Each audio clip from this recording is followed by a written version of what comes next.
Alright, what's up, yins guys? Time for another video, and this is more shit that I actually think is hilarious from back experiences from places I worked years ago in certain factories and stuff like that. And unless you guys have these experiences, you wouldn't care about this video. But I think it's hilarious. And matter of fact, I still see the faces of the people. And matter of fact, I particularly think these things are so funny that I really had to retake this video because I'm busting out laughing because I can see the faces. If you're like, yeah, fine. If you don't like the video, fuck you. I don't care. But I think the shit's funny, so I'm going to talk about it anyway. So, okay, here goes. Yeah. And this isn't because of anybody's race here. I'm talking about both white people and black people. They have the faces they make when they're approaching you to say, can I have or borrow money? And it's not just money for lunch, a little bit bigger amounts too. Because they're entitled alcoholics and stoners or whatever. And yeah, it's like, damn, they have the same face they make with their lips or mouth, and when they don't get what they want. But when they're approaching you, this is what I'm talking about here, because this is the shit that I try not to laugh. This particular one, the pictures I have in my head, I had to retake this video because I think it's so hilarious.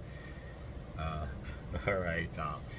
Yeah, both black and white dudes, yes, have their own stereotypes too in the body language. Okay. All right, bear with me here. Men, unlike women, I don't want to get off the subject. Women have a different, women asking guys for money, women asking other women for money. You got any stories about that, let me know, but I don't want to get off the subject here. Everybody has their thing, yeah. Okay, men and dudes, different kinds of dudes, black and white, have their way. It's all in body language and posture and how they approach you. They don't want to look like they're begging because they want to hold on to their manly, what do you want to call it? Not that I'm a feminist or anything, but that other men talk about this shit, they want to try to hold on to their ego, their manliness, to not look like they're whining and begging. And it'll come with a body language posture, and a lot of times it's not a sob story because they're too manly or tough to do a sob story, so they got to say something that makes them feel tough about my ex, my wife, did this, that, and the voice, they have to keep the voice deep, right? That's one of the, matter of fact, I can parody it and try to imitate one of them, but I don't think I can do it, but I'll start laughing.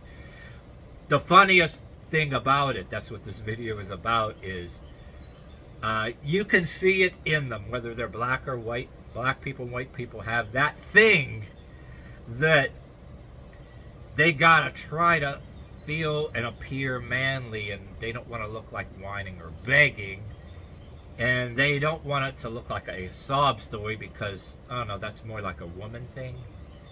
And yeah, well, you get whiny dudes that do it, but for the most part, in places I worked, they don't. The hilarious thing to me, like, and you're laughing in your own mind too, you're asked, oh, can I have money for this or that? Yeah, I have to keep the deep voice and the body language, the posture, everything about the body language and posture and the voice, and then make sure the story isn't a sob story, but they got to say something you can relate to. Oh, their wife threw them on this or that, and that they need money or this and that. Yeah, I mean, this is far from, once in a while you'd give somebody a few dollars, they claim it was for lunch for the vending machine, and they never do it. And maybe like you feel compelled because maybe they did something right and had your back, even though they're assholes sometimes, in the workplace, to deserve it or whatever the fuck they do with it, even though they don't really use it for lunch.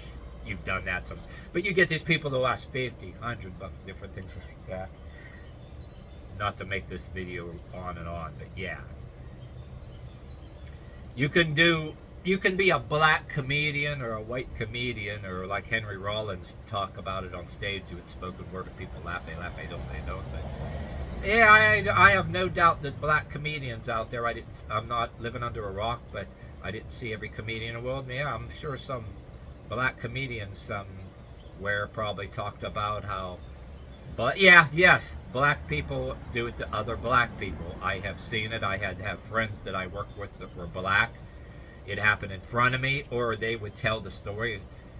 You have a guy that you work with, a friend of yours that was black, right? And they'll talk about so and so that was also black. He'd be telling you the story, laughing about it, like, do you believe in the nerve of that guy? Or in there like this, telling you the story. Or it would go down, like, say, right in front of you, and you're pretending you're minding your own business, but you overhear it and you're laughing, and they say no.